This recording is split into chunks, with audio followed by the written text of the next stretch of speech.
we look at public-private partnership, it should actually start off from a trust basis, where you can't partner with somebody that you don't trust. And trust is built over a period of time where people engage more. So it has to start off with conversations and engagements that are really value-based, engagements that are output-based, where you agree on key actions. You can start off with small things, and then you can build that relationship over time. When it comes to really infrastructure projects, we know that there's no really a lot of funding on the balance sheets for most of the local authorities or cities. How are they going to fund for their infrastructure projects? So again, one can look at off-balance sheet financing solutions in the form of PPPs, where you can partner with private sector.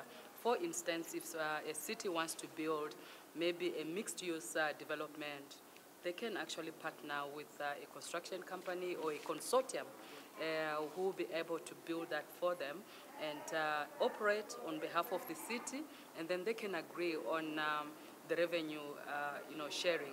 And ultimately, when the asset will be able to be delivered back to or transferred back to the city, that has to be agreed.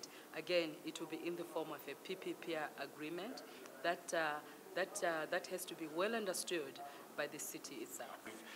The relations between the private sector and public sector can be very difficult because you may have, certainly you use different language, there can be a mistrust. There's mistrust both ways, actually.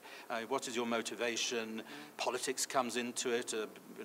That's used often as an insult. So there's a lot of sort of translation of understanding of what drives each side. And Barclays are a great example.